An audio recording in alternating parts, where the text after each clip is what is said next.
Everybody, welcome to Daily Distinction. Really glad that you are here. Thanks for joining me. It's a beautiful 64 degrees in the backyard right now, so thought I'd be out here. Man, these days are too good to pass up. So hope you're doing great today. I just finished a walk of 2.5 miles and got my High Point University shirt on instead of my typical black. So doing a shout out to the High Point Panthers. They won their last basketball game, in fact. So I've been watching what's going on there at HPU with Tubby Smith. Those of us from Indiana remember when he was the coach at the University of Kentucky, and then also, fought us in the Big Ten when he was up at Minnesota. So an extraordinary man and coach at High Point University. The reason he's there, a lot of people were surprised that he went there, but they didn't realize it's his alma mater. It's where he played college basketball. So great to have such a quality individual as a part of High Point. Hey, Brian, great to see you. Tuesday, ready to rock. Glad that you are here. Glad everybody's here. And today I am going to, this is a hot button for me. All right. It's a hot button for me. And I apologize in advance. I'm grinding my gears here because this is exactly the kind of thing that prevents business. It's exactly the kind of mistake that so many entrepreneurs and so many sales professionals make. And it keeps you from business. You can't differentiate what you can't define. If I don't say anything else that you remember, please remember, you cannot differentiate what you cannot define. So if you can't tell me why I ought to do business with you, why am I going to spend my time doing business with you? And I had that happen today, so I want to pass that along to you. Scott, as always, it's great to see you. Great to have you here. Curtis in Wells, Nevada today. I'm trying to remember where Wells is. It's up by Reno, I think. I'm not sure. But anyway, glad at least you're in the state here. So hope all is safe and good for you. So here's my example. It was a message that I got on LinkedIn today. Now, I'm doing this. It's kind of hard to do from a technical standpoint, so I hope I don't mess this up because I want to give these messages to you in order. But I needed to screenshot it because I didn't want to embarrass the guy that did it. All right, even though I probably should. But anyway, you'll see. Okay, so here is the message that I got today on LinkedIn. This is somebody I don't know. This is not a friend. It's somebody I don't know. I've been hearing from several folks that they've been experiencing significant challenges in acquiring new business. Okay, like who? Anybody in my profession? Anybody? I can imagine you and your team would be getting frustrated if that's also happening at Distinctive Presentations. There's my personal website. I'm reaching out because I have several ideas for how you can bring in more leads and ultimately close more deals every month. Well, then share one with me. You don't have to give away the store, but prove it. How do I know your idea is any good? We've launched our exclusive program that helps in scaling your business without the stress and overwhelm. If that sounds interesting to you, let's connect over a short discovery call next week. Okay. What do you find wrong with that? All right, let me tell you what I found wrong with it. Here was my response. Respectfully, I receive about 5 of these invitations per day. In other words, what I'm trying to say is, if I responded to everybody that sent me a form mail like that, I would never have the chance to run my own business because I'd be on calls all the time with people that are promising me a great business idea that I could get more clients. By the way, is that the most manipulative statement you can imagine? Would you like more business? Now, what a manipulative statement. I mean, that's like proposing, like a guy proposing to his future spouse saying, do you want to be alone for the rest of your life? Well, if not, I mean, it boggles my mind. The people write this. So I put respectfully, I get about 5 of these invitations a day. Please let me know what's distinctive about what you do from others, right? Why are you different than these other 5 invitations I'm getting a day? And why should I invest my time? Now, I think that's a reasonable question to ask. Don't you? I mean, isn't that a reasonable question to ask? Why should I invest my? You say you've got ideas. Well, I know. How do I know? I don't know you. I'm a prospect. It's not my job to do prospecting for you, right? It's your job to prospect to see if I'm qualified or not. It's your job to give me an idea, to let me know if it's worth my investment of time. Look, I've said it before. Please, here's another thing I want you to remember. Time is the most important resource in today's world that you're asking for from a customer. Time is the non-renewable. I can go out and make more money. Now, look, in this COVID era, can I make as much as I used to, or can I make as much as I did? Probably, no, things change, right? For most of us. But yet it's not that it's non-renewable. It's not that I'll never make another cent. So I can make more money, but I can never make more time.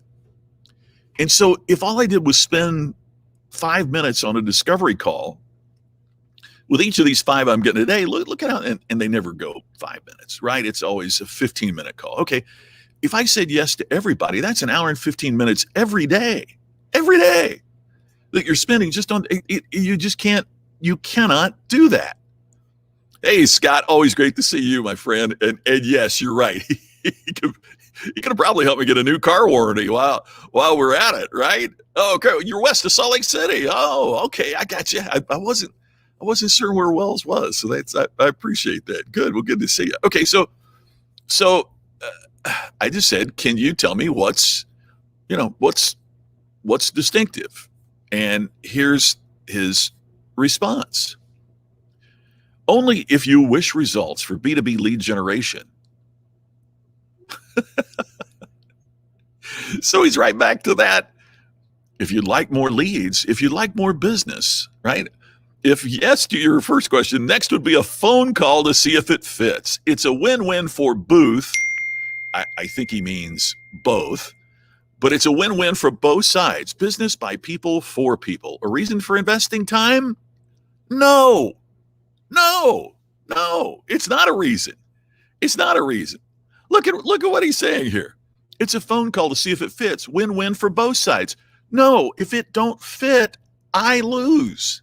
I lose. I've invested time to help you prospect that means nothing. All I know is you found my name on LinkedIn and you found my website and you're just throwing this. Look, this is what we talked about in the book Iconic.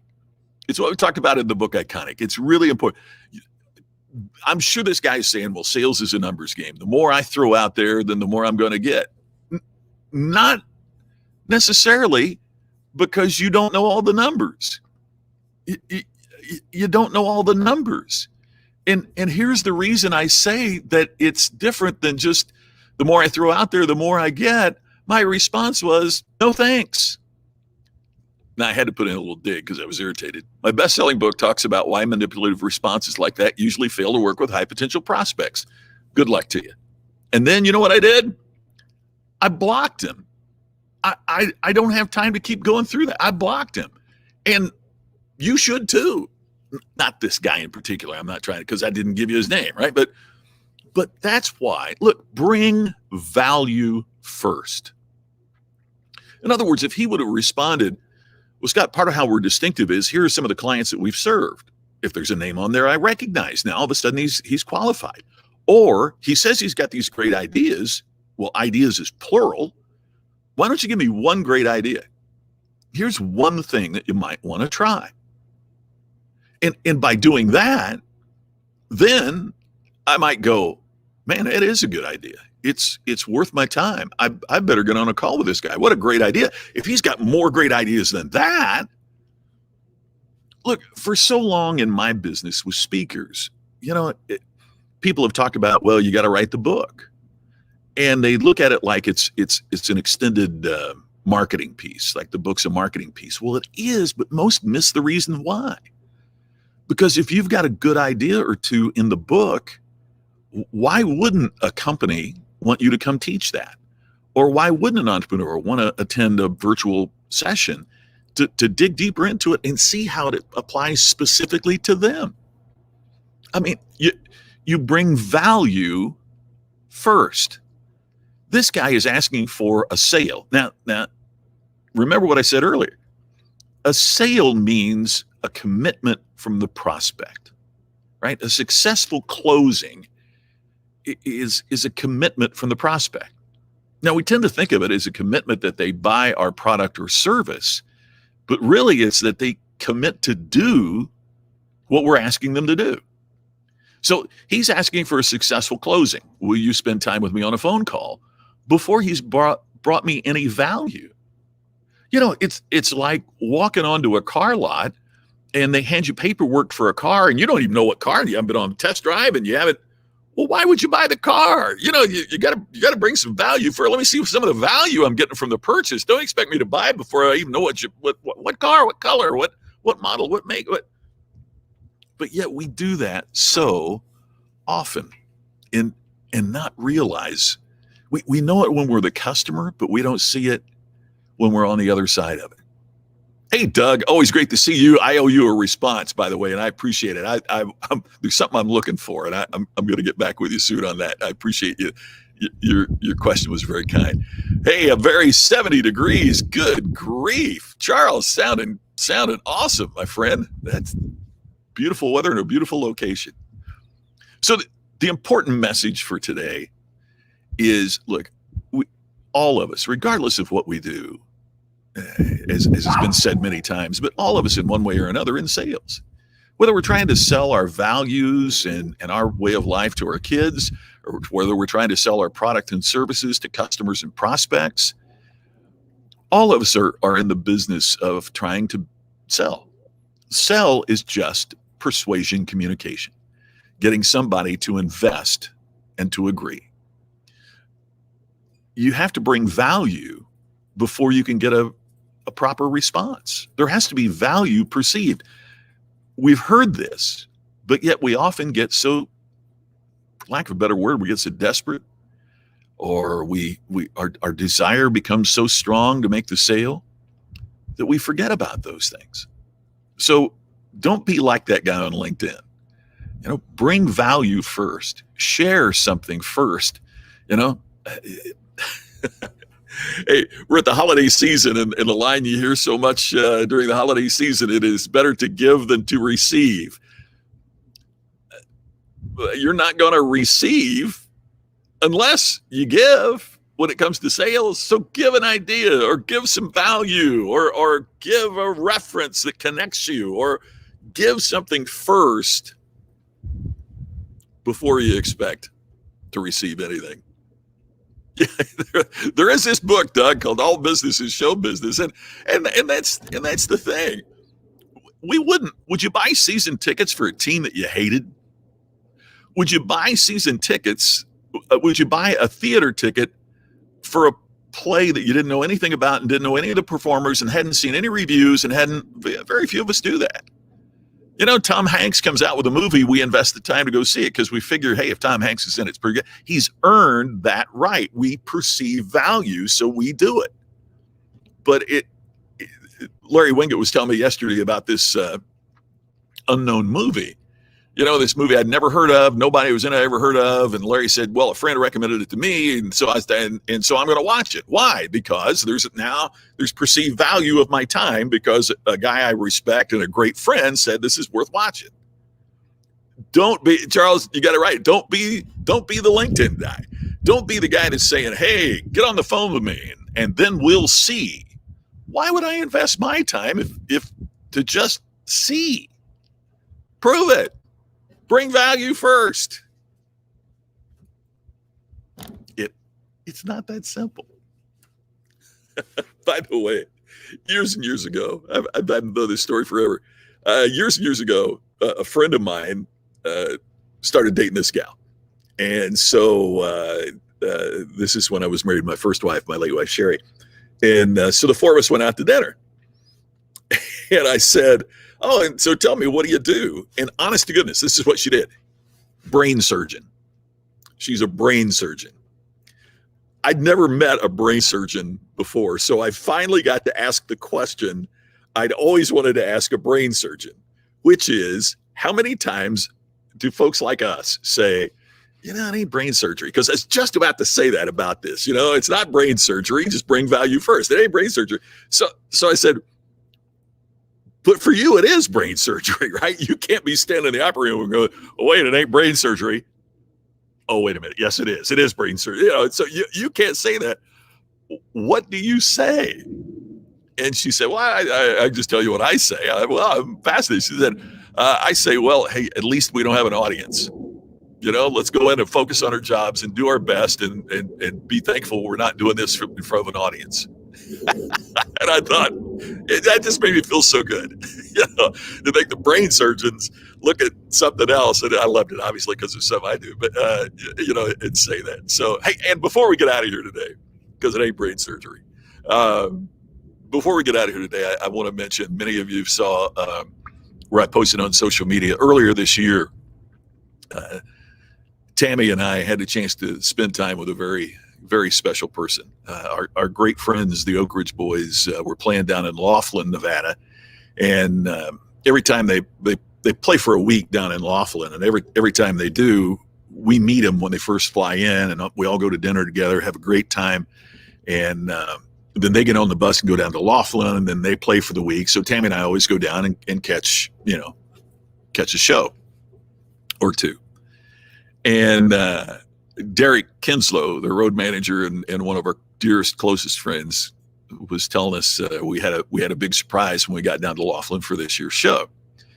And we get there, and General Chuck Yeager and his wife are there.